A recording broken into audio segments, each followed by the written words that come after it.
In this episode, we talk about packaged drinking water being added to the high-risk food category by FSSAI. We also talk about an FIR against YSR Congress party leaders. But first, we talk about D Gukesh competing to become the youngest ever world chess champion. Hi, I am Niharika Nanda, and you are listening to Three Things, the Indian Express news show. One of the biggest stages in the world for showcasing one's skill in chess is the World Chess Championship. It is a battle between two players. One is usually the reigning champion. The other one is a challenger who qualifies by winning the candidates tournament. The 2024 edition of the World Chess Championship has two Asians battling it out for the crown for the very first time. The reigning champion defending his crown is China's Ding Liren, and challenging him in a bid to become the youngest ever world chess champion is India's D Gukesh. This segment was recorded when the 8th match was going on. Until then, both Liren and Gukesh were at a draw. To learn more about the championship and the 2024 battle, we have Indian Express's Amit Kamath joining us. Amit, to begin with, can you tell us a little bit about the World Chess Championship? Yeah, absolutely. I think, the World Championship is something that people spend years fantasizing about because it is the greatest stage of all in chess. You may get your one shot at playing for the World Champions title and then it may never come again because everybody in the world wants to try and get a shot at becoming the world champion, and you usually have just one spot available because the World Championship is such that the reigning world champion usually defends his title, which means the rest of the world is playing for that one additional spot to sit in front of him and earn their shot at the crown. So it's incredibly difficult to begin with to just make it to this stage. The World Chess Championship is the equivalent of what the Olympics are for a lot of players. But at the World Championship, there are only two players, which means there are only two spots available, which means it's even more harder to get to a World Championship. So for a lot of players in chess, it's not once in 4 years like the Olympics. It's once in a lifetime sometimes. You miss your shot now, you're never going to get it back. It's one of those history-making occasions because, you have an 18-year-old from India playing at the World Chess Championship for the first time. He's essentially the youngest ever player to play in the World Chess Championship. And it's a history that dates back to 1886. So that's historic in itself. He is trying to become the 18th world champion of the world at the age of 18. Nobody has been this young. Forget becoming a world champion. Nobody has been this young when they were playing at the biggest stage of them all in the sport of chess. Right. And how are things for Gukesh this year? How has the championship been treating him?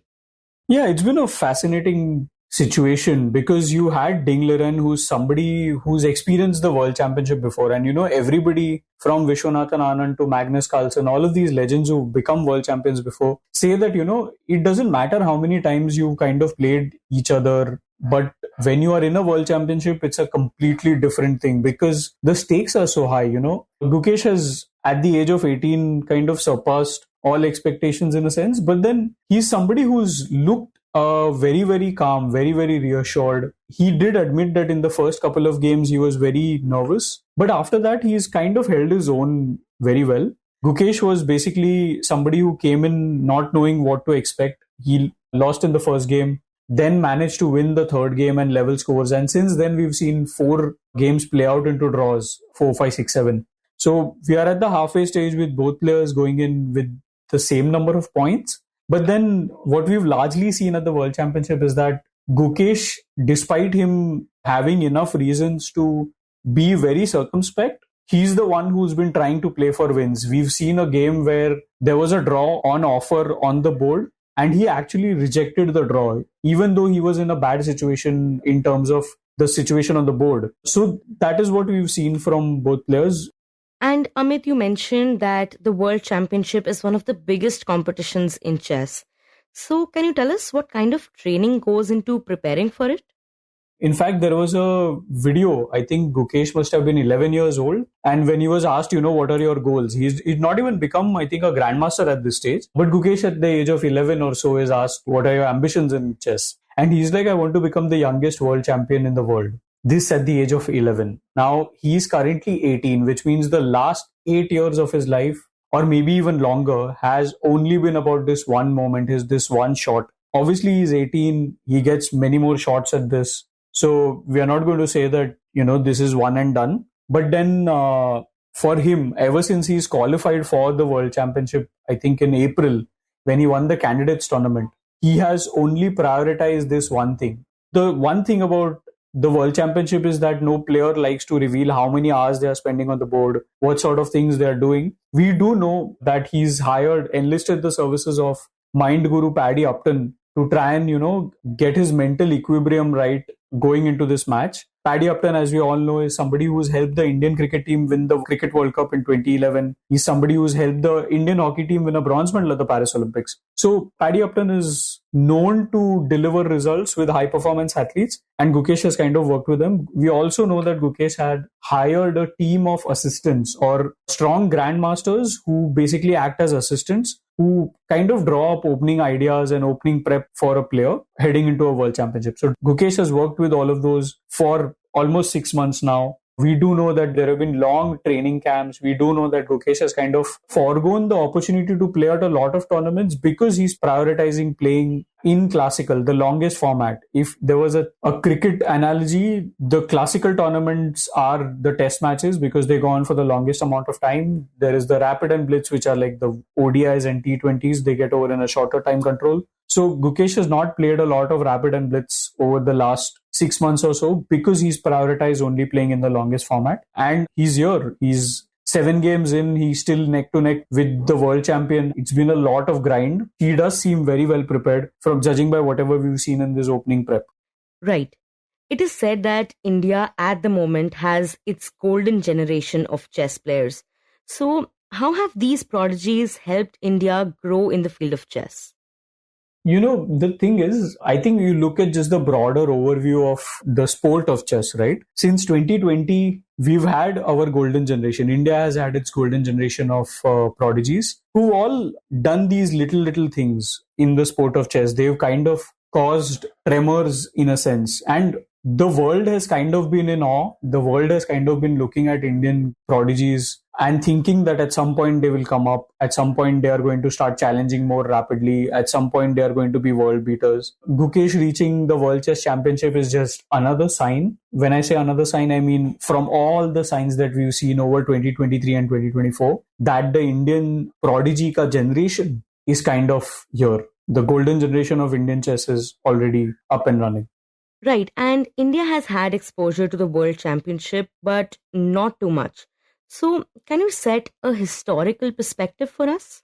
I just want to stress, it's incredibly hard being a world champion in chess, right? Since 1886, we've had only 17 men sit on that throne. Gukesh is trying to be the 18th man. Look, the World Championship is something that Indian chess fans at least have good memories of because we've had Vishwanathan Anand win it 5 times. He's one of those rare ones who's won it 5 times. Magnus Carlsen has won it 5. I believe Garry Kasparov was somebody who won it 6 times. But for the last 1 decade or so, we've had this void of nobody playing for the biggest prize in chess from India, right? And now finally, thanks to Gukesh, thanks to Arjun, all of these guys, we are now seeing us being represented there. So yeah, after Anand, I think Gukesh is only the second Indian ever in history to play for the World Championship title. But I mean, as I said, this is the golden generation. So there are a lot of predictions also floating there that if Gukesh wins this one, it is very, very likely that the next World Championship, which comes along, I think maybe in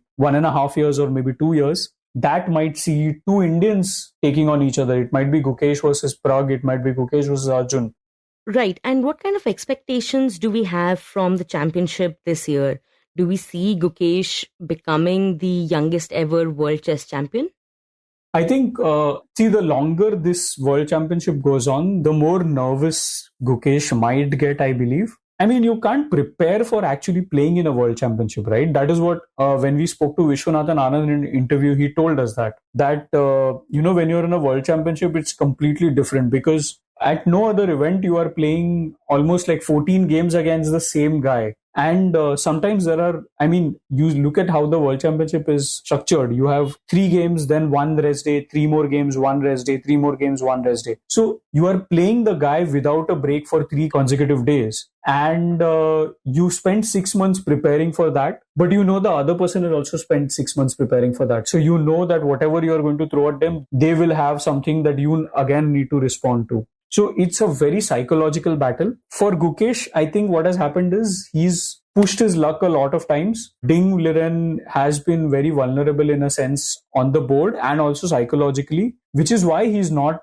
capitalized yet and made Gukesh pay. But it remains to be seen. We are now in the second half where things start to get slightly desperate because, there's also this fact that if it goes into tie breaks, so there is a provision that whoever gets 7.5 points first, they win the world championship. They become the world champion. We are right now with both players at 3.5 points. So they are just 4 points away. One win gets them 1 more point. So we are at a stage where, let's say, we get to 14 games without anybody having a lead. Both of them are tied. Then it goes into rapid tie breaks. Now the rapid format is somewhere where Ding Liren is really good. Like he's incredibly good. And Gukesh is somebody who's known to be better in classical because he's a calculation-based player. So I think Gukesh will start getting slightly more nervous. At some point, I think Ding is going to just dig in his heels. He's going to be comfortable getting draws. And Gukesh is going to get more and more desperate and more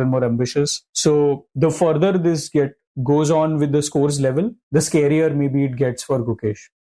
And Amit, this year has had some great wins for Indian chess players. So can you tell us how has this year been special for India particularly? Yeah, I think I do believe that this is India's best year on the chessboard. Like almost everything that could go right has gone right. You look at it from this lens that you had a candidates tournament at the start of the tournament. The candidates tournament is an event where 8 of the best players in the world play each other for the right to challenge the world champion for his crown. So in the candidates tournament, only 8 players have to, just qualifying for the candidates tournament is a big deal. But out of the 8 players that were there, we had 3 Indian in the open section, and in the separate women's candidates section, out of the 8 women, we had 2 Indian women. So this was unprecedented numbers by India standards. We've never had that many in the open or in the women's section. So it started with that. Then you had Gukesh at the age of 17 winning the candidates tournament, which again, it's a mind-boggling achievement. Not many players have won the candidates tournament in the first time of asking. Gukesh became the youngest player ever to win it and thus qualify for the World Championship. Now, after that, we've seen multiple successes. You go to the Chess Olympiad, and we had the Indian men's team, the Indian Open team kind of winning the gold medal. You had the Indian women's team winning the gold medal in their section. We had 4 individual gold medals, including Gukesh, Arjun, Divya Deshmukh, Vantika Agarwal. So we swept the Chess Olympiad, and the Chess Olympiad is a crazy thing, right? You had participation from over 180 countries at the Olympiad. Even in the World Junior Championship, Divya Deshmukh won a gold, another indicator. You had Arjun Ergyasi reaching 2,800, in the ratings list. 2,800 is almost like reaching Everest. It's incredibly hard to get to. I think only 16 people in the world have ever reached that in chess. Arjun Ergyasi is one of them now. So it tells you a lot about what to expect now. And I'm saying that, irrespective of whether Gukesh wins this World Championship or not, it's already India's best year ever.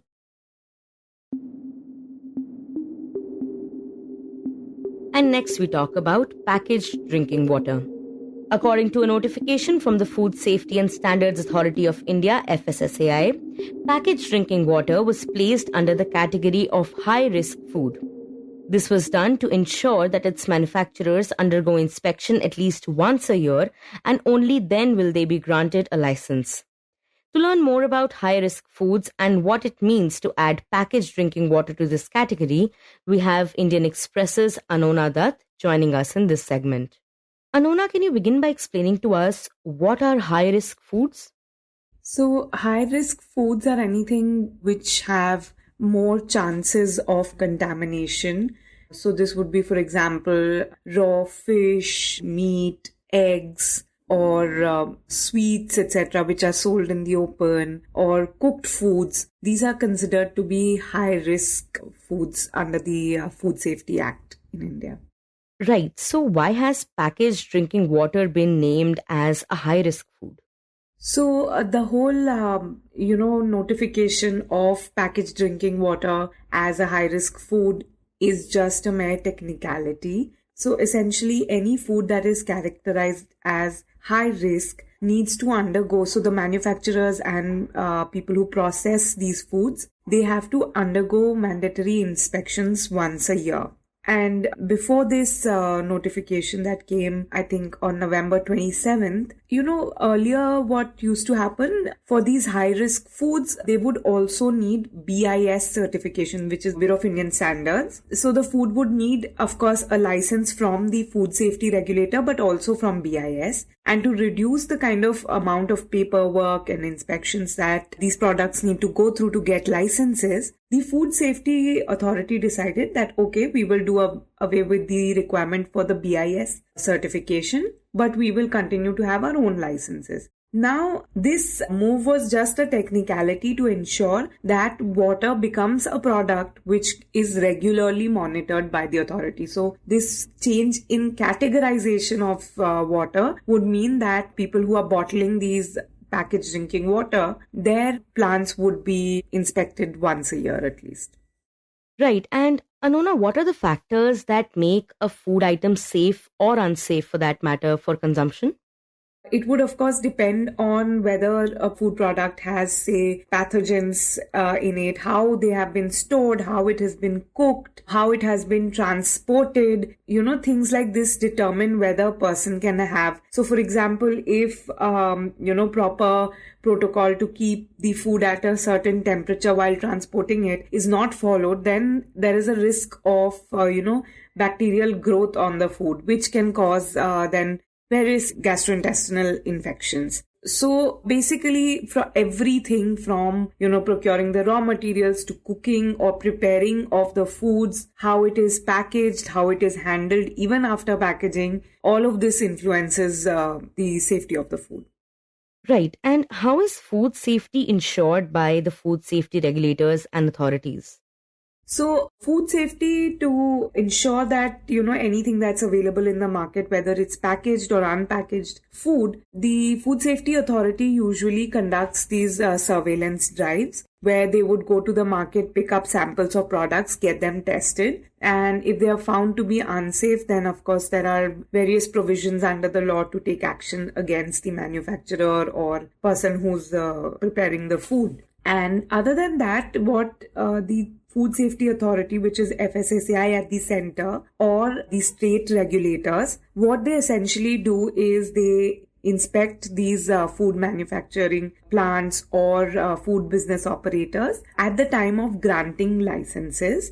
Then, based on the risk profile, like I said, some foods are considered to be high risk. These are the ones that are at high risk of contamination. There, they would do a routine inspection once a year or once in 2 years. Other than that, the food business operators also get inspected when they apply for renewal of licenses. Not all of them, but a percentage of the people who apply for renewal of licenses in any given month get inspected by the state or the central regulator. Right. And at the given moment, it is packaged drinking water. But can you tell us what are some other foods that have been designated as high-risk foods?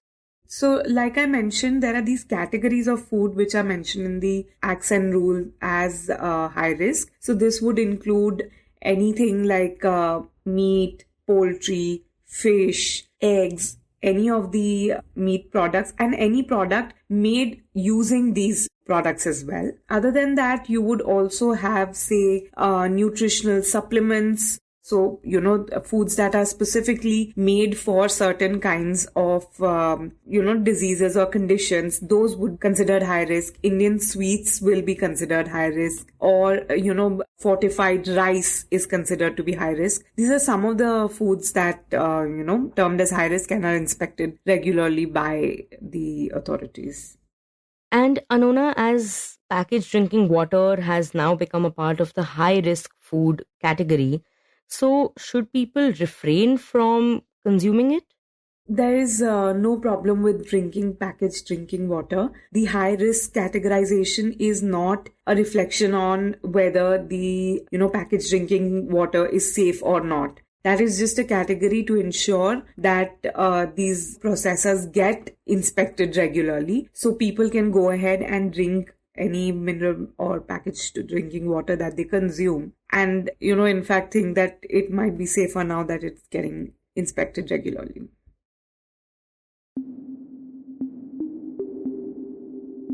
And in the end, we talk about an FIR against YSR Congress party leaders.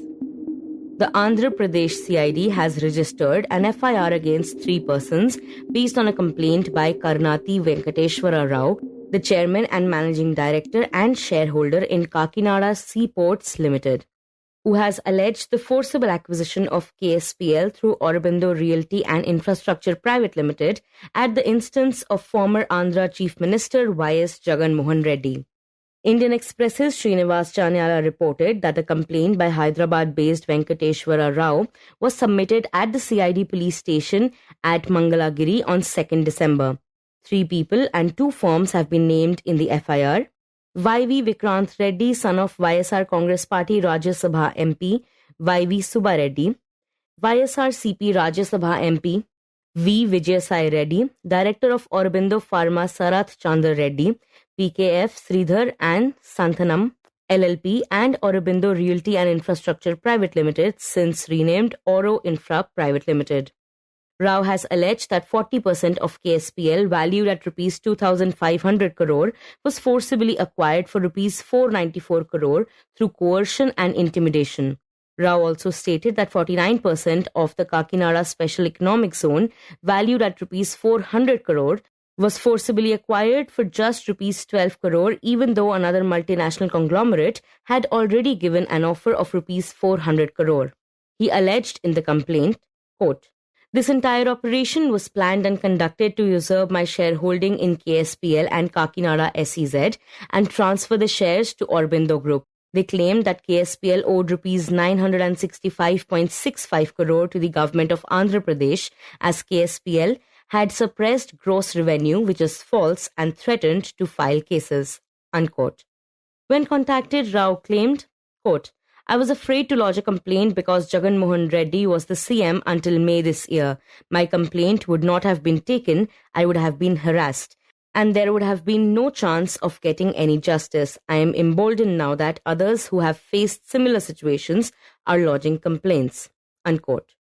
Janyala reported that Kakinada Seaports Ltd is a company registered under the Companies Act and a concessionaire.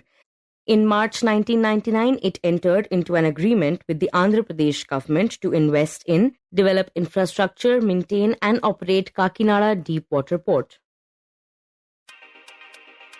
You were listening to 3 Things by the Indian Express. Today's show was edited and mixed by Suresh Pawar and produced by me, Niharika Nanda. If you like the show, then do subscribe to us wherever you get your podcasts. You can also recommend the show to someone you think will like it. Share it with a friend or someone in your family. It's the best way for people to get to know about us. You can also tweet us at Express Audio and write to us at podcasts@indianexpress.com.